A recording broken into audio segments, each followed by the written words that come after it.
Halo, pada video ini menunjukkan tutorial pembuatan fragmen saku paspol.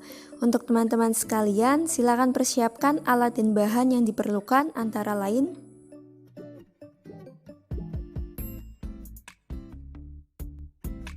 untuk selanjutnya, pemotongan bahan dengan ukuran sebagai berikut. Langsung saja pada langkah pembuatan.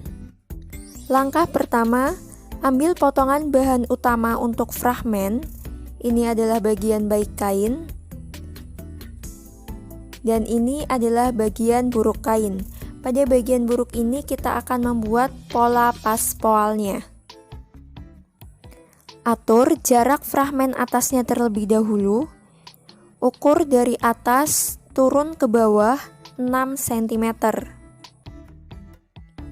Dari tanda ini kita ukur secara horizontal untuk mengukur panjang paspolnya, yaitu 13 cm untuk ukuran standar. Lalu kita tarik garis horizontal seperti ini. Dari garis ini kita ukur naik ke atas 0,5 cm dan turun ke bawah 0,5 cm. Jadi total lebar yang didapatkan adalah 1 cm dengan panjang paspol 13 cm. Hubungkan garis-garisnya sampai membentuk kotak seperti ini. Kemudian kita beri tanda, ujung sisi kiri kita masukkan 1 cm. Begitu juga pada ujung sisi kanan kita masukkan 1 cm. Langkah selanjutnya, ambil potongan kain serong untuk lapisan bibir sakunya. Penggunaan kain serong bertujuan untuk memudahkan dalam pembentukan bibir paspolnya. Perhatikan cara untuk memotong kain serongnya.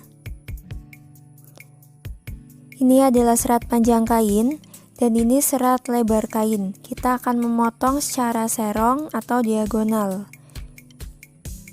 Jadi untuk memotongnya seperti ini. Untuk selanjutnya, kain lapisan bibir saku kita rekatkan dengan Vaseline dengan posisi bagian buruk kain lapisan berhadapan dengan perekat Vaseline. Kemudian direkatkan dengan cara disetrika. Setelah disetrika, kita cari titik tengah dari kain lapisan bibir sakunya. Karena lebar dari kainnya adalah 8 cm, maka kita ambil titik tengahnya masing-masing 4 cm.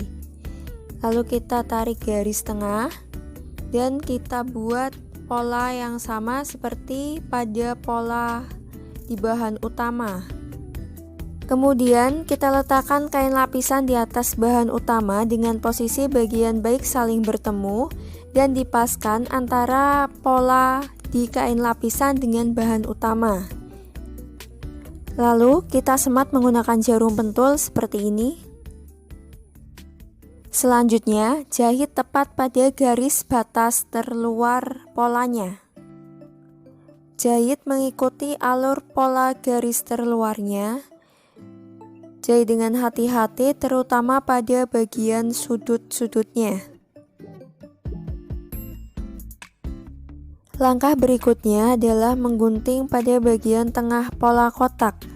Caranya, kita lipat dua seperti ini dan mulai menggunting pada bagian tengah terlebih dahulu. Dilanjutkan menggunting ke arah ujung saku. Namun perlu diingat, sebelum menuju ujung kita sisakan 1 cm. Lalu kita lakukan guntingan menyudut ke atas dan ke bawah sudut. Usahakan ketika menggunting pada bagian sudut ini, gunakan gunting yang tajam dan menggunakan bagian ujung guntingnya saja. Kita lakukan hal yang sama pada sisi satunya. Ketika menggunting sudut, jangan sampai memutus benang. Lakukan dengan hati-hati dan teliti. Setelah tergunting semuanya seperti ini, langkah berikutnya arahkan kain lapisan bibir saku ke arah dalam bahan utama. Masukkan kain lapisan ke arah dalam seperti ini Kemudian untuk mematikan lipatan bisa disetrika terlebih dahulu agar hasil lipatan terlihat lebih rapi.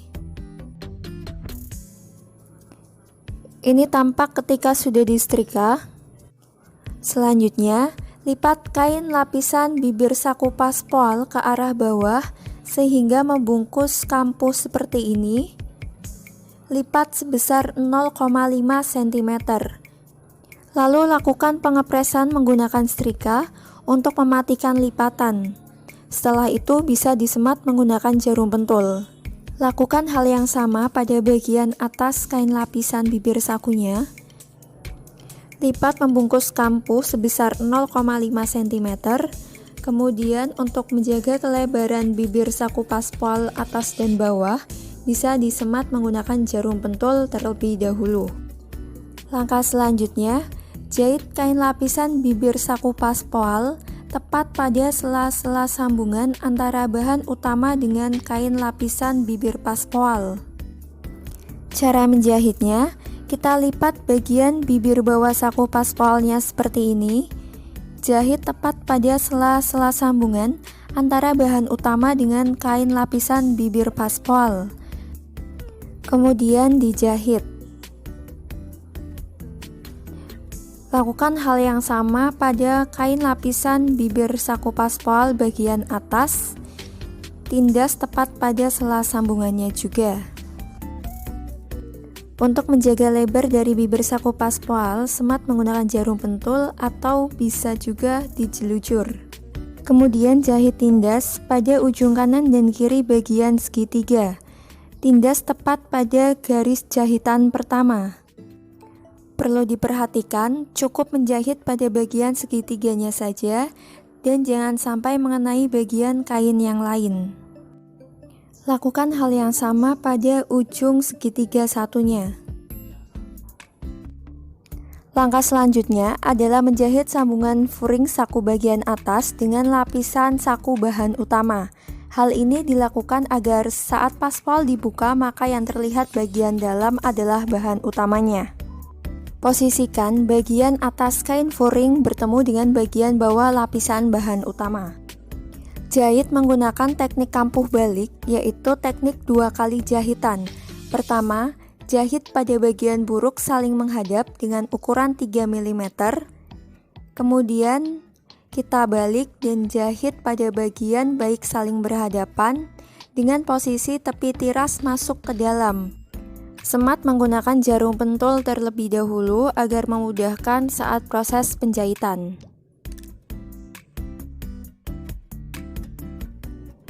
Selanjutnya, menyambung kain furing bagian bawah dengan bagian dalam bawah bibir saku paspol. Kemudian dijahit menggunakan teknik kampuh balik atau teknik 2 kali jahitan. Penggunaan teknik kampuh balik disarankan hanya untuk digunakan pada bahan yang tidak tebal atau tipis saja. Ini adalah proses jahitan kedua untuk kampuh baliknya. Ketika kain furing bagian bawah sudah terpasang, kemudian kita arahkan kain lapisan kantong saku ke arah kain lapisan bibir paspol bagian atas. Kemudian kita jahit bagian atasnya. Setelah bagian atas sudah terjahit, langkah selanjutnya yaitu menutup bagian sisi kanan dan kiri kantong saku. Kita jahit dengan kampu sekitar 1 cm. Jika semuanya sudah terjahit seperti ini, langkah terakhir adalah penyelesaian tiras kantong sakunya.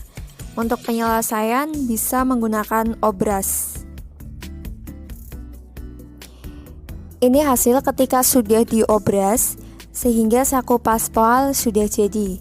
Untuk teman-teman sekalian, silakan untuk dipraktikkan di tempat masing-masing dan ikuti sesuai langkah pembuatannya.